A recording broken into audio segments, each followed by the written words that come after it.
Oke, sekarang saya akan menerangkan fungsi solver. Jadi di Excel ada namanya fungsi solver. Biasanya dia dipakai untuk ketika kita ingin mengetahui suatu nilai optimal yang bisa dihasilkan dari kombinasi-kombinasi banyak kombinasi yang tersedia. Misalnya di sini kita mencari nilai maksimum ataupun minimum dari output yang ada. Misalnya kita mau tahu berapa sih profit maksimum yang akan dihasilkan dari kombinasi produk yang kita hasilkan. Ataupun misalnya berapa sih biaya minimum yang bisa kita capai dari kombinasi produk yang kita hasilkan. Itu kita bisa pakai fungsi solver. Jadi dia akan mencari nilai max atau minimum untuk optimalisasi dari kasus yang kita hadapi. Nah, sebelumnya kita aktifkan dulu solver karena dia tidak otomatis aktif. Kita aktifkan di file, di option, lalu di add-ins, nanti di manage go. Nah, ini solver add-in-nya harus Anda centang terlebih dahulu.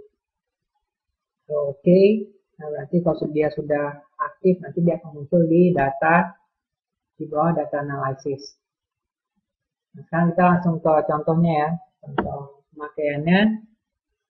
Nah, di sini saya ingin mencari berapa profit maksimum yang dipengaruhi oleh laba dan kuantiti produknya. Jadi yang bermain di sini adalah laba per unit dengan jumlah unit produksinya. Nah, nanti solver akan mencari berapa sih kombinasi produk yang harus diproduksi agar mencapai profit yang paling maksimum. Nah, yang harus kita lakukan sebelumnya kita bikin terlebih dahulu modelnya, kita bikin kerangka berpikirnya. Pertama yang kita butuhkan adalah outputnya. Kita bikin outputnya dari total profit. Total profit ini dapat dari mana?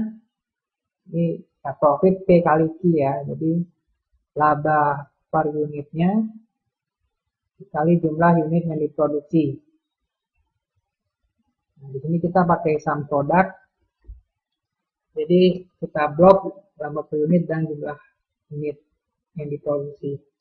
Mungkin untuk yang belum familiar dengan sum product, dia ini mensimplifikasi kerjaan yang sebelumnya kita lakukan manual ya. Biasanya kita manual, kalau mau mencari total profit pasti kita kali dulu laba per produknya. Di sini laba untuk produk A kita dapat dari laba per unit dikali jumlah kuantitinya. Baru kita satu-satu, B juga begitu, baru di ujung kita pakai total profitnya. Nah, kalau pakai sum product, kita tinggal memblok areanya saja. Itu sum product. Nah, yang kedua kita perlu untuk memasukkan jumlah unit produksinya. Nah, ini nanti solver akan bekerja, jadi dikosongkan terlebih dahulu, tapi kita buat constraint-nya ya. Jadi constraint itu yang membatasinya. Di sini jumlah permintaan, jadi jumlah unit yang diproduksi tidak boleh lebih besar dari jumlah permintaan yang ada. Ya, sebelumnya untuk yang warna biru ini adalah asumsi ya, jadi ini bisa kita ketik atau dari data historis misalnya. Dan ini kalau yang hitam ini data untuk perhitungannya ya. Constraint yang lain itu kita ada di kebutuhan tenaga kerjanya. Jadi tenaga kerja A dibutuhkan 6 orang. Bahan baku 3 untuk produk A. Dan ini dibatasi bahwa jumlah keseluruhan total tenaga kerja ataupun bahan bakunya tidak boleh lebih besar dari 4.500 dan 1.600. Nah, jadi kita sudah buat total profit, outputnya mau seperti apa, lalu variabel yang akan berubah, variabel unitnya, dan juga constraint-constraintnya, pembatasannya, ada di tenaga kerja, bahan baku, dan juga di demand-nya. Sekarang solvernya kita jalankan. Solver set objektif ini tujuannya outputnya B13 max karena kita mau mencari profit paling besar maksimum. variabel selnya ini yang changing akan berubah. Jadi yang akan dirubah-rubah ini unitnya ya, produksinya. Jadi software akan mencari jumlah unit yang diproduksi. Lalu constraint-nya apa saja? Karena untuk jumlah tenaga kerja dan bahan baku tidak boleh lebih besar dari 4.600 dan 6.000. Oke. Kita bikin constraint satu lagi untuk jumlah unitnya. Tidak boleh lebih besar dibandingkan dengan demand-nya ya. Di logiknya seperti itu. Oke. Ini tidak boleh negatif ya, jadi tidak akan ada unit yang negatif. Kalau syntax LP ini jenisnya jenis persamaannya setelah kita sama linear. Lalu tinggal kita solve. Jadi dia akan running mencari kombinasi yang paling maksimum.